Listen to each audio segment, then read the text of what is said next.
गणपति पधारो आज मेरे द्वारे, गणपति पधारो आज मेरे द्वारे। आपके पधारने से मीटे दुख हमारे, गणपति पधारो आज मेरे द्वारे। गजानन पधारो आज मेरे द्वारे।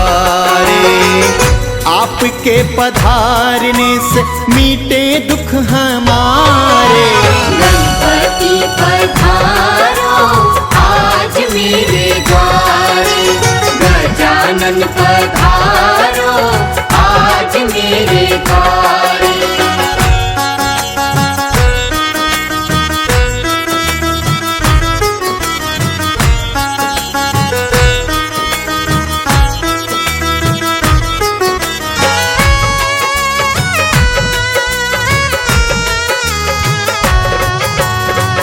एक दंत दयावंती चार भुजाधारी, तिलक लीलार सोहे मूस की सवारी।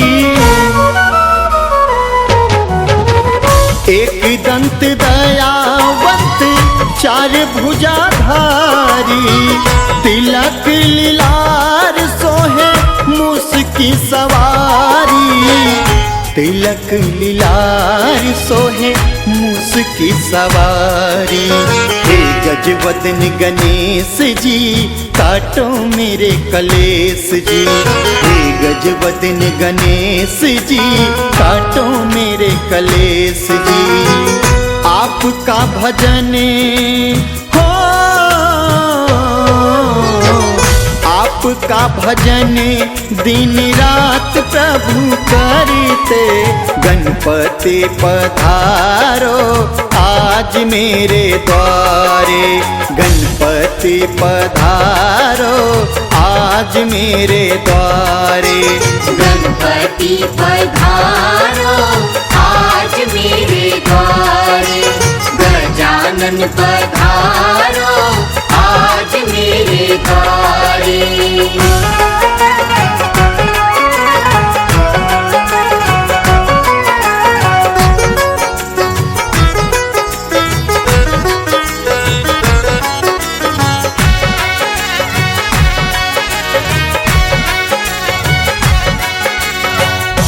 लड्डुअन का भोग लगे संत करे सेवा, माता जाकी पार्वती पिता महादेवा। लड्डुअन का भोग लगे संत करे सेवा, माता जाकी पार्वती पिता महादेवा। माता जाकी पार्वती पिता महादेवा। आया शरण तिहारी विपदा हरो हमारी, आया शरण तिहारी विपदा हरो हमारी। आपके पधारने से हो, आपके पधारने से बिगड़े काज संवारी ते। गणपति पधारो आज मेरे द्वारे, गणपति पधारो आज मेरे द्वारे। गणपति पधारो आज मेरे द्वारे। गजानन पधारो आज मेरे द्वारे।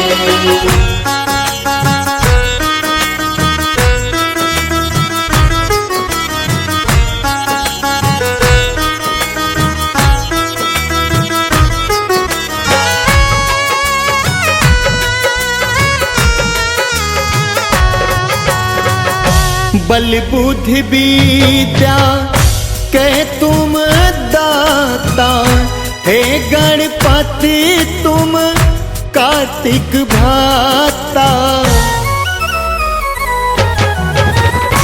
बल बुद्धि विद्या के तुम दाता, हे गणपति तुम कार्तिक भ्राता। हे गणपति तुम कार्तिक भ्राता, भक्तन के हितकारी हम तेरे आभारी। भक्तन के हितकारी हम तेरे आभारी। निडर विकास से हो, निडर विकास से सदा यही कहते, गणपति पधारो आज मेरे द्वारे। गणपति पधारो आज मेरे द्वारे। गजानन पधारो आज मेरे द्वारे। गणपति